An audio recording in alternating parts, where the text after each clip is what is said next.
Three Teason high school female rugby athletes were physically injured Saturday by a transgender player from Guam High. History in the making, a 250-pound trans woman just dominated a national Canadian powerlifting competition, coming in first place and breaking the world record for the heaviest deadlift in the category of all time. 40-year-old Ann Andres managed to destroy second place by a massive 462 pounds or 210 kilograms for a total bench press, deadlift, and squat. Worse, many competitors dropped out beforehand knowing he'd be there, and Ann laughed afterwards saying he's happy to just be there with his friends. Absolute insanity. She is a track and field athlete who used to be the fastest girl in high school in Connecticut.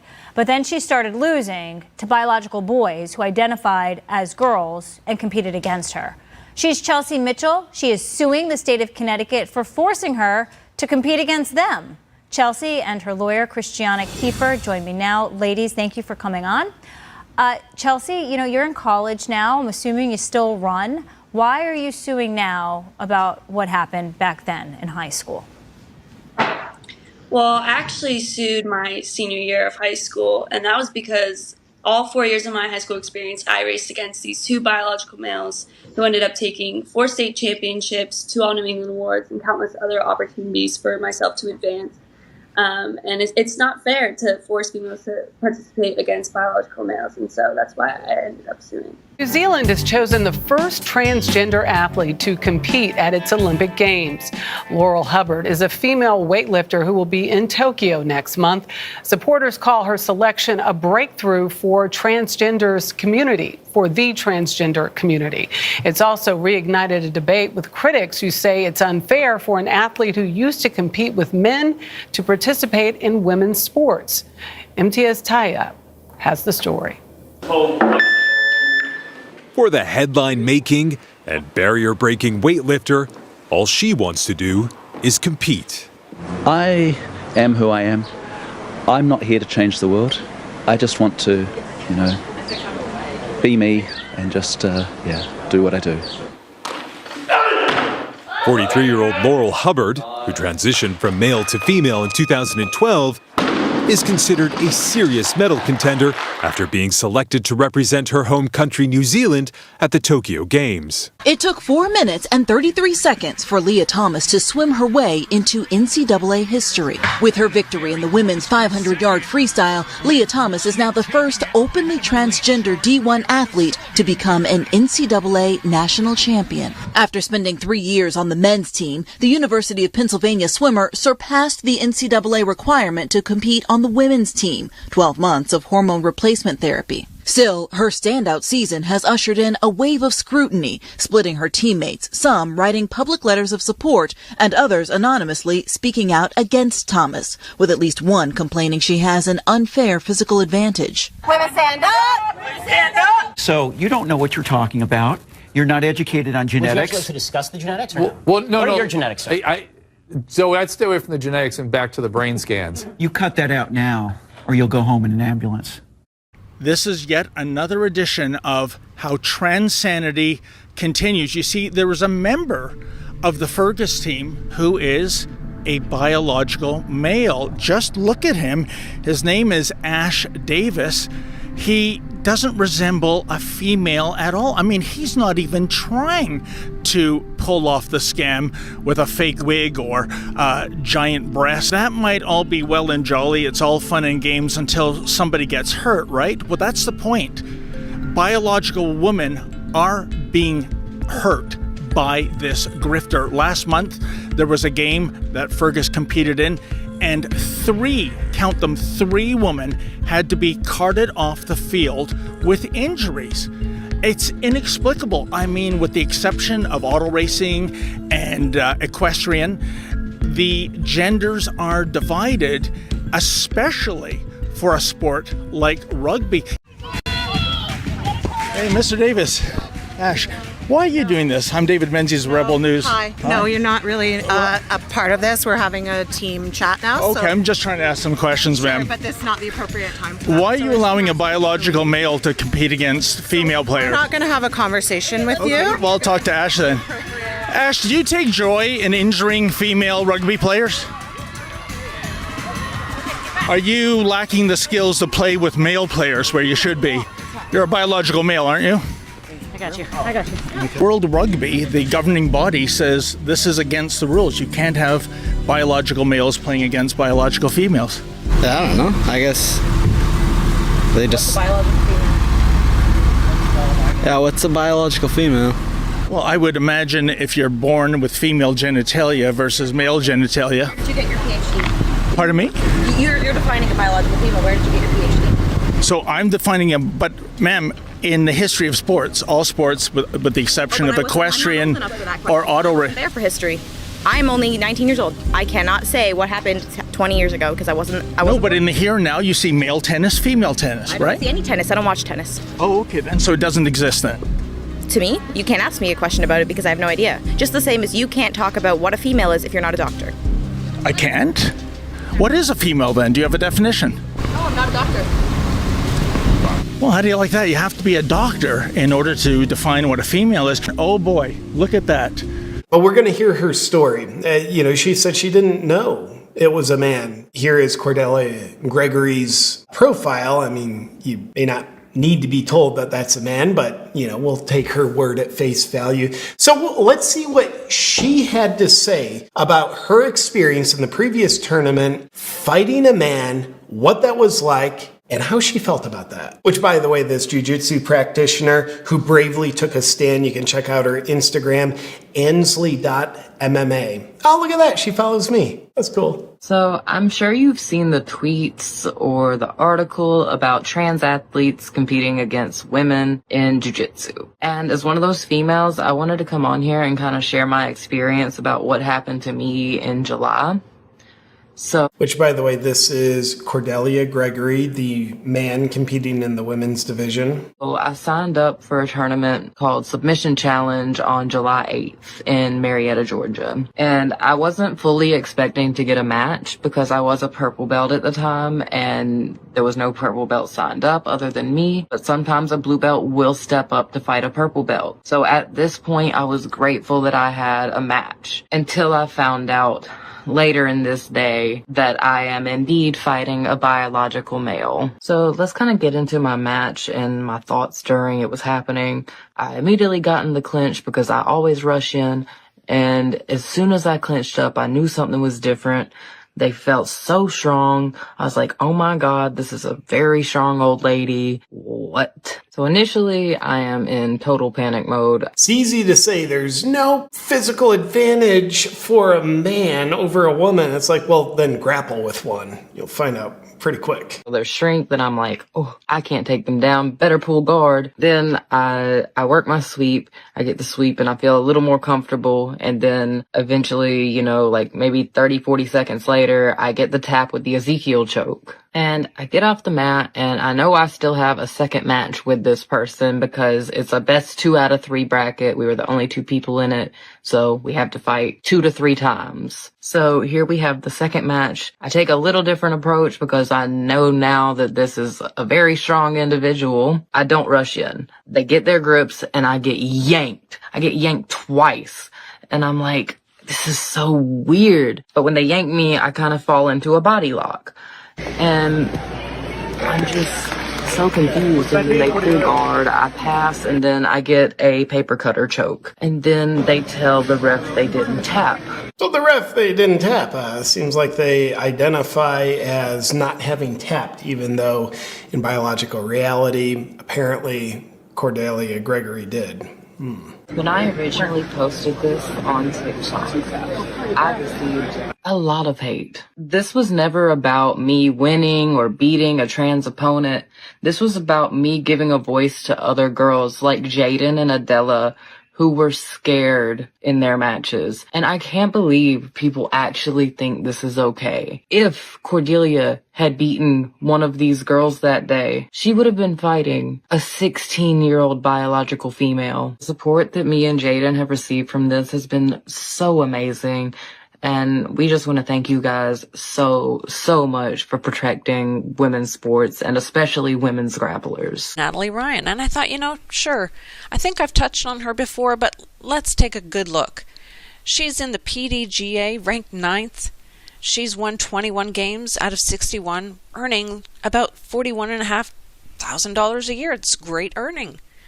That's unbelievable.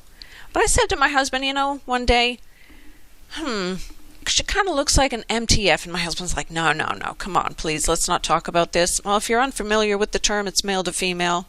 There's MTF and FTM, both ways. But yeah, maybe you can't see it in this group picture, but the two on the right, well, we'll mention in a minute. So I looked into her, and that's why I wanted to make this really quickly with you guys, just to point out that, yeah, I'm questioning her and have been. And yeah, in these pictures and in the most recent articles, she's come out of the closet saying, yes, she is transitioning. And I'm not here to throw the first stone. I'm just here to say that we all need to repent. We all fall short of the glory of God. We can't begin to walk without sin. We all have sin, but we need to repent and turn from our wicked ways. Turn towards God. And the only way to God is through Jesus. He is the only way. But I'm not saying she's a Christian. I'm just saying that she was playing in women's sports, and yet she is a male. You see the problem here? And disc golf restricts trans women's for 2023. Finally, a sport is doing the right thing. Way to go, disc golf. But yet she's, feeling like she's been discriminated against, and she's filing a lawsuit. I refuse to let a few ignorant people remove my joy. Oh, you can read the rest. Look, Kelly Jenkins apparently is also the same. So the two ladies that I showed you in the group picture on the right. Right. Absolutely. But how about this, ladies, if we should call them that? You start your own kind of tournaments. You can have your own FTM and MTF in your own side. Play your own sport.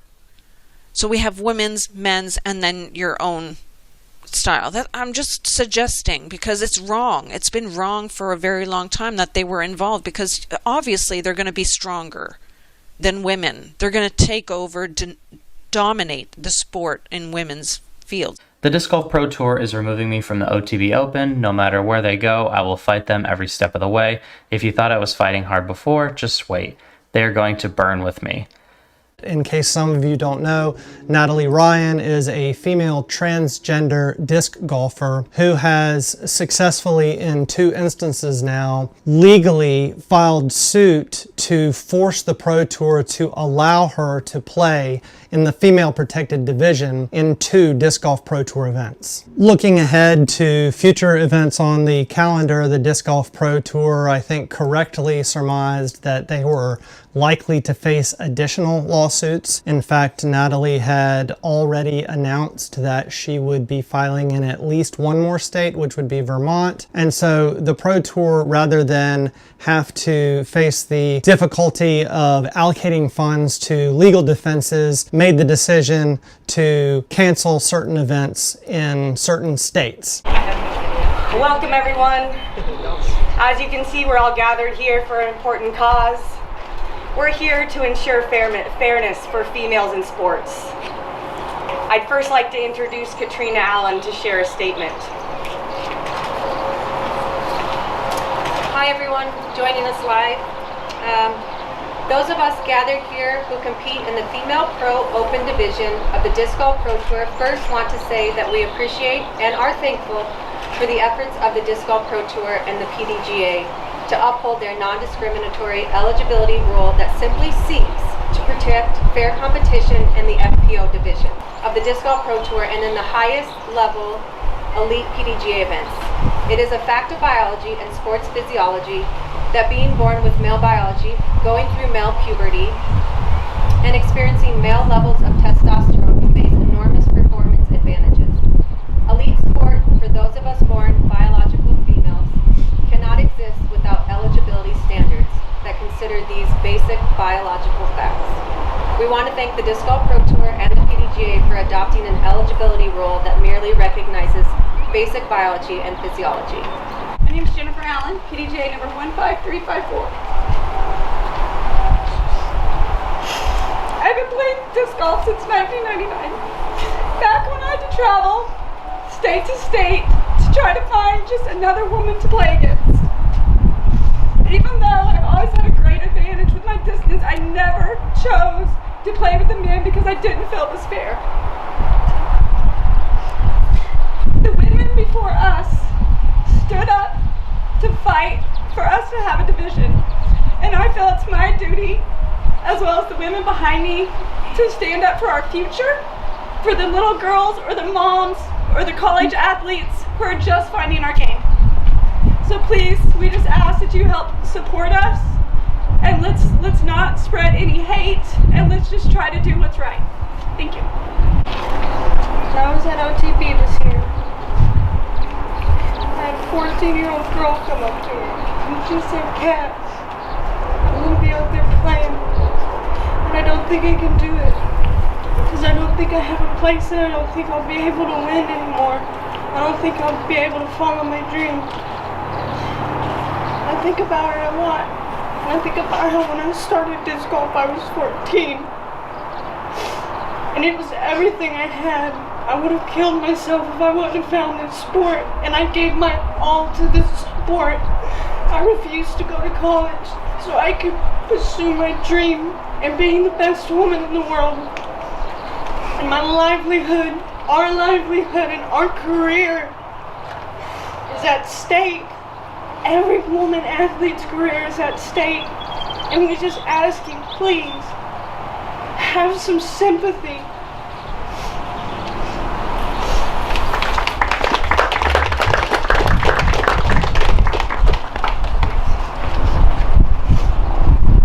My name is Sammy Pennington, PDGA 52010. I've been a member of the PDGA since 2012, and I have built my entire career around disc golf. Mentally, it has been the best thing that I've ever done for myself. It changed my life and so many other women's lives in this career. The fact that this is happening is devastating for these women behind me and so many more women to come.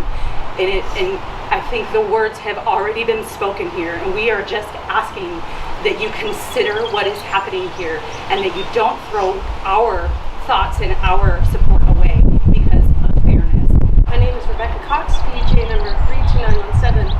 I've been playing for about 20 years now. I started touring in 2017 where the FPO division was pretty small. About 12 was considered a decent size. I grew up playing with grown men because there weren't a lot of other little girls or even women in my area who played. And being someone who is a person of color, I also didn't really have someone who even looked like me really across the board. So part of touring that was important to me was to be the role model that I didn't really have in the sport. To be the black woman on tour that other black women and little girls could look up to so they could see themselves doing the same thing and following their dreams as well. So I just want to say that we're thinking about you and we're fighting for you. So please just know that we are fighting for all those little girls out there and all the women, mothers, sisters, all of you. And we just ask that you hear us and be kind and respectful.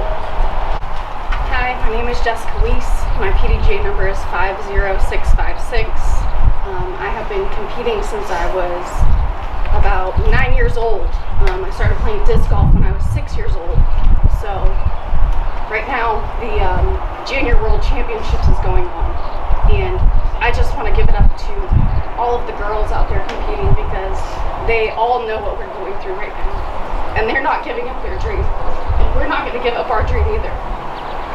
Hi, my name is Kona Montgomery. I think we've all said it, but I think of all the junior girls, like Jessica said. I have my own apprentice at Junior World. She's a young girl and she's aspiring to be an FPO player one day. And I also think of the women who give me strength and support and having their backs. I want to thank women like Katrina Allen and Sarah Hokum. Without them, I don't think I would be here, but they empowered me to speak up, and I thank all the women behind me as well.